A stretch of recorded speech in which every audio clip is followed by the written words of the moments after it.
बरं का योगेश दादा. मग आज 10 क्रियाविधी निमित्तानं कीर्तन आहे. का करावं 10 क्रियाविधीचं कीर्तन, का करावं वर्ष श्राद्धेचं कीर्तन आणि का करावं पुण्यतिथीचं कीर्तन? विठ्ठल. का करावं 10 क्रियाविधीचं कीर्तन? ऐका. गए हुए कभी आते नहीं उनकी याद आती. नानांसाठी आता तुम्ही किती रडले, नाना येतील का? नाही, नानांची फक्त काही आहे आठवण. मग का करावं 10 क्रियाविधीचं कीर्तन, का करावं वर्ष श्राद्धेचं कीर्तन, का करावं पुण्यतिथीचं कीर्तन? आज ऐका.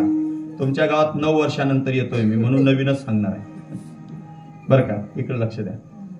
का करावं 10 क्रियाविधीचं कीर्तन? त्याचं मूळ कारण ऐका. मनुष्य जन्माला आल्यानंतर मायबाप प्रत्येक माणसाला एक आशा आहे, ती म्हणजे सुखाची. कोणाला सुख नको? प्रत्येकाला सुख पाहिजे. 4 वर्षाचा मुलगा मंदिरात गेला आणि तो देवासमोर उभा राहतो, हात जोडतो. किती वर्षाचा? 4 वर्षाचा पोरगा. 4 वर्षाचा पोरगा मंदिरात गेला, त्याला काही कळत नाही, पण देवासमोर उभं राहिल्यानंतर तो काय म्हणतो? देवबाप्पा मला सुख न ठेव. म्हणजे 4 वर्षाचं सुख मागत असेल तर 40 वर्षाचं मागत नसेल का? ऐका. मग प्रत्येक माणसाला मायबापू सुखाची अभिलाषा आहे. सुखासाठी सर्व धावपळ करतो. कोणी मंदिरात जातो, कोणी वारकरी होतो, कोणी तीर्थक्षेत्रावर जातो, कोणी वारीला जातो, कोणी रामधूनमध्ये जातो, कोणी भजनामध्ये जातो, कोणी दान धर्म करतो, कोणी भक्तिमय राहतो, कोणी माळा जपतो. कशासाठी? सुख प्राप्त होण्यासाठी. पण या संसारामध्ये तीळ मात्र सुख नाही. कोणीच सुखी नाही. ज्याला 50,000 रुपये पगार आहे तो सुद्धा दुःखी. जो एका दिवसाचा 50,000 रुपये कमवतो तो सुद्धा दुःखी आहे. जो एका दिवसाचा 100 रुपया कमवतो तो सुद्धा दुःखी आहे. आणि जो एका दिवसामध्ये मायबाप हो करोड रुपये मायबाप खर्च करतो तो सुद्धा दुःखी आहे. जो देखे सो दुखिया बाबा, सुखिया कोई नहीं रे. राजा दुखिया प्रजा दुखिया, दुखिया बैरागी रे. कोण सुखी? महाराज. तुम्ही म्हणा महाराज आम्ही दुःखी आहेत, पण तुम्ही सुखी आहेत ना, तुम्ही मजा आहे. जर मी सुखी राहतो तुम्हाला गावाला येतो का? बरं, मला इथून कीर्तन करून घरी नाही जायचंय, डायरेक्ट धाराशिवला जायचं, परभणीकडं.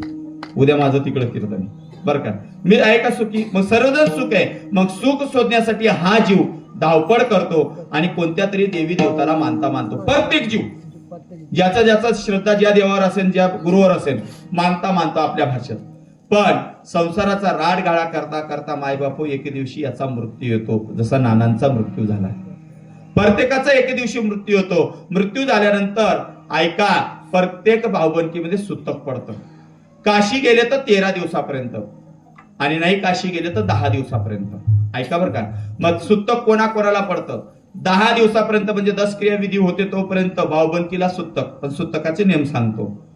3 दिवसाचं सुतक जवाईला असतं. कोणी मेलं ना त्याच्या जवाईला 3 दिवसाचं सुतक असतं. 5 दिवसाचं सुतक लेकीला असतं. 6 दिवसाचं सुतक शिष्य, जर गुरु मेला तर शिष्य आणि शिष्य गेला तर गुरु. 6 दिवसाचं सुतक असतं. 7 दिवसाचं सुतक मित्राला असतं. 8 दिवसाचं सुतक स्नेही परिवाराला असतं, म्हणजे शुभचिंतकाला असतं. आणि 10 दिवसाचं सुतक भाऊबंदकीला असतं. आजपर्यंत तुम्ही असं कीर्तन ऐकलंच नसेल. 10 क्रियाविधीचं कीर्तन ऐका चांगलं. आता कसं आहे, कोणता का बुवाला येत ना, फक्त कीर्तन व्हायला पाहिजे, तो काही का सांगे ना. मग 10 क्रियाविधीच्या दिवशी, पुण्यतिथीच्या दिवशी असं सुद्धा अभंग घेत होतो. उजळलेले भाग्य. आता तरी हसतात लोक. चांगलं आहे कीर्तन. कीर्तन ऐका चांगलं. हे कधीच ऐकायला मिळणार नाही तुम्हाला बरं का. म्हणून मी सांगतोय, म्हणजे मी मोठा नाही आहे, पण ऐका आज 10 क्रियाविधीचं कीर्तन. मग 10 दिवसापर्यंत भाऊबंदकीला सुतक असतं. पण ऐका, सुतक पडल्यानंतर नैमिक नित्य कर्म बंद करायचे भाऊबंदकीतल्या लोकांनी. आता जरा गरुड पुराणाकडे चालतो. गरुड पुराण लावलं होतं का? नाही ना.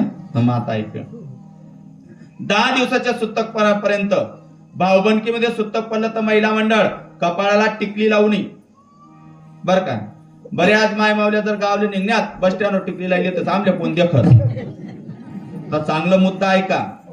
10 दिवसापर्यंत सुतक पाळायचं. काही झालं, कुठेही गेले तरी कपाळाला टिकली म्हणजे कुंकू लावायचं नाही. आणि 10व्या दिवशी ज्यावेळी सुतक आपणार, म्हणजे उद्या आता नानांचा 10 क्रियाविधी आहे ना, तर भाऊबंदकीतल्या प्रत्येक घरातल्या एका व्यक्तीनं पूर्ण सुतक काढायचं. म्हणजे टक्कल आणि दाढी करायची. पण आता फॅशनेबल लोक आहेत, फक्त दाढी करतात. ऐका, जर पूर्ण सुतकाचा नियम पाळला नाही तर त्या भावबंदकीमध्ये अल्पवयीन मुलं मरत असतात. गरुड पुराण वाचत बसा. विठ्ठल.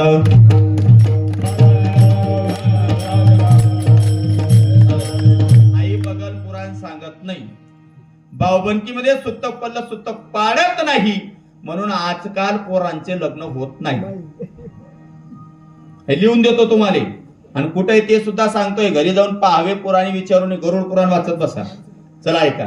मग 10व्या दिवशी माय बापो, जर आपण सुतक पाळलं नाही, ऐका, मग 10व्याच्या पहिल्या दिवशी काय कीर्तन ठेवा, त्याचं कारण ऐका. मग आता मग 10वा पट्ट भूदेवता येतात, म्हणजे ब्राह्मण दादा येतात. आणि ब्राह्मण दादाला आपण 10व्याच्या दिवशी दक्षिणा देतो. मग काय काय देतात? सप्तधान्य देतात ना तुमच्याकडे. सप्तधान्य, छत्री, कपडा, चप्पल, आणखी काय देतात? गाय. तुम्हाला गावामध्ये आवा येईल काय देतात ब्राह्मणाला? गाय. चांदीची गाय. बाईसले बरोबर माहित माणसातले फक्त एकच बाय तशी कोण निवडी. बर का, इकडे लक्ष द्या. चांदीची गाय दिली जाते. आता ऐका, जे सप्तधान्य दिलं जातं तुमच्या गावात नसेल, पण काही भावबंदकीमध्ये काही गलीमध्ये फेमस बाया राहतेस. ब्राह्मणाला दान देण्यासाठी कतांग वाटील येतेस काय माहिती त्या बहिणीचं. म्हैस ना डोळ्या तरी मोठा रास. आणि जी स्त्री ब्राह्मणाला दान देताना कंजूशीपणा करते, ऐका, जी स्त्री ब्राह्मणाला दान देताना कंजूशीपणा करते, त्या स्त्रीला हू कधी बी वागत नाही. ऐली किती हे शास्त्र आहे, पण आपण पाळत नाही. चला इकडे लक्ष द्या. मग ब्राह्मण दादा दान घेतो. दान घेतल्यानंतर माय बापो, तो जो आग्या म्हणतात तुमच्याकडे, तो पूजेला बसतो. ब्राह्मणानं सांगितलं की गणपतीला गंध लावा. ब्राह्मण श्लोक बोलतात, वक्रतुंड महाकाय सूर्यकोटी समप्रभ निर्विघ्नं कुरु देव सर्व कार्येषु सर्वदा. गणपतीला गंध लावा. तर तो आग्या त्याच्या टेन्शन मध्ये असतो. गंध राहू देतो, अक्षता टाकून देतो, म्हणजे विधी होत नाही. मग आता ऐका, विधी होत नाही, म्हणून ती विधी पूर्ण करण्यासाठी मायबाप हो, पहिल्या दिवशी 10 क्रियाविधीच्या दिवशी पहिल्या दिवशी कीर्तन ठेवायचं. म्हणजे जर कीर्तन ठेवलं तर मायबाप हो पूर्ण विधी पूर्ण होते, म्हणून 10 क्रियाविधीच्या दिवशी कीर्तन ठेवायचं. विठ्ठल.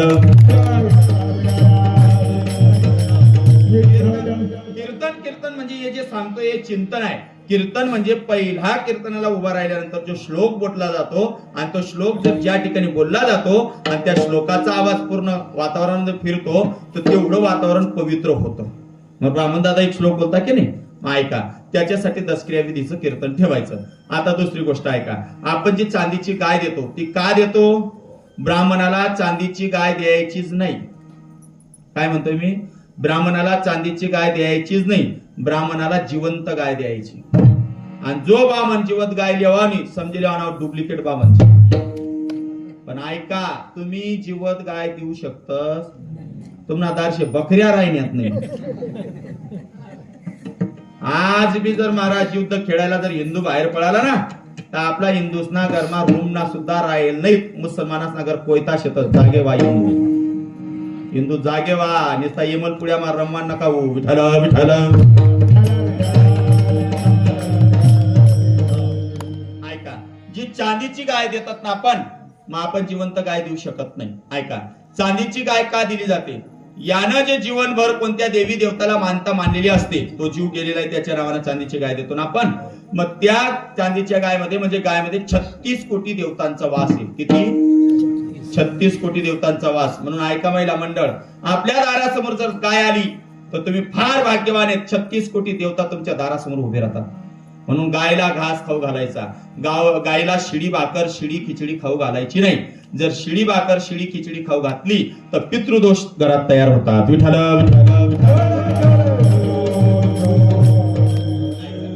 मग ती गायचा अभिषेक ब्राह्मण दादा करतो, बरोबर. मग कोणत्या तरी देवी देवताला यानं मानता मानलेली असते, म्हणून त्या देवी देवताचा अभिषेक होतो, ती मानता पूर्ण होते, असं त्याचं शास्त्र आहे. भूदेवता देवताचा प्रतिनिधी आहे. म्हणजे जसं वकील हा जर समोर सांगतो की असं केलं तर असा कायदा आहे, बरोबर, यानं असं केलंय म्हणून याला मुक्तता द्या, असा वकील प्रतिनिधी असतो की नाही, तसा देवतांचा प्रतिनिधी म्हणजे भूदेवता आहे. मग चला, मग झालं 10 क्रियाविधीचं काम. प्रत्येक जण आपापल्या कामाला निघून जातात, बरोबर. मग ऐका, ज्याचं 10 क्रियाविधी झालेली असते तो जीव 11 महिन्याची नदी पार करतो. ऐका बर का, गरुड पुराण सांगतं जो व्यक्ती मेलेला आहे 10वं होईपर्यंत तो व्यक्ती धाब्यावर बसलेला असतो जीव. म्हणून रडणाऱ्या बाईसनी आडाआड रडू नये. जर आडाआड रड तर त्या जीवाला त्रास होतो. विठ्ठल विठ्ठल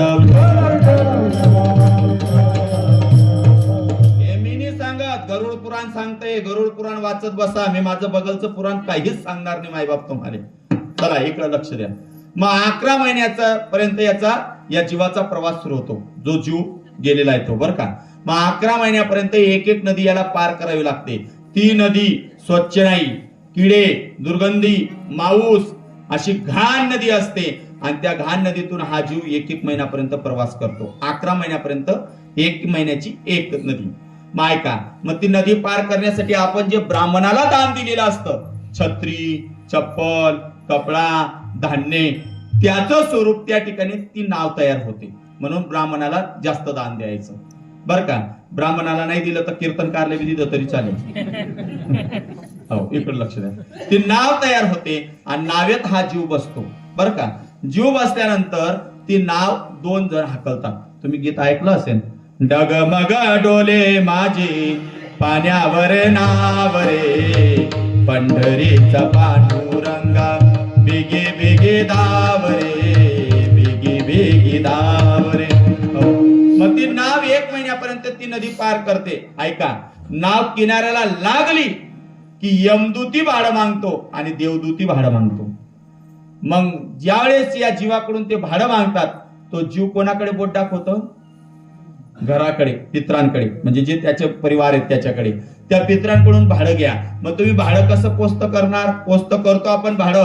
मग तुम्ही म्हणा, महाराज आम्ही भाडं देऊ शकत नाही. काही मोबाईल थोडी लिहायला ऑनलाईन टाकली सुद्धा. करदोरा सुद्धा माणसाचा तुटून जातो, बर का. मग ऐका, मग भाडं कसं देतो आपण? प्रत्येक महिन्याला 11 महिन्यापर्यंत तो प्रत्येक महिन्याला त्या जीवाच्या नावानं पितर बसतो, बरोबर आहे ना. तुम्ही असं हा अभिनय नाही बिने का डोकारून हे ऐका, या ऐकण्याची गरज आहे आज आपल्याला. प्रत्येक महिन्याला एक पितर बसतो. माणूस मेला तर त्याच्या नावानं पितर, स्त्री मेली तर त्याच्या नावानं पित्रीण. ऐका, मग तो पितर जेवण करतो आणि ते भाडं तिथं जातो. म्हणून ऐका, भाडं घेणारे किती जण आहेत? 2 जण. कोण कोण? यमदूत आणि देवदूत. मग यमाला भाडं द्यायचंय का देवाला भाडं द्यायचंय हे आपल्या हातात आहे. तुम्ही महाराज कसं द्यायचं यमाला देवाला? देवाला जर भाडं द्यायचं असेल, देवदूताला, यमाला भाडं द्यायचं नसेल आणि यमाला देऊच नाही. ऐका, यमाला जर भाडं द्यायचं नसेल, देवदूताला भाडं द्यायचं असेल तर पितर पिसन बसायला नको पाहिजे. बराच फेमस पित्र राहतात, त्याचे बिलाटी मग जोयाला जाणं पडत. बसाडू नका. 2-3 पितराटे बसेल होतील, याव काम ना न्यूता बंद करा ना झालं. नाही, विनोद नाहीये, हे शास्त्र आहे. ऐका,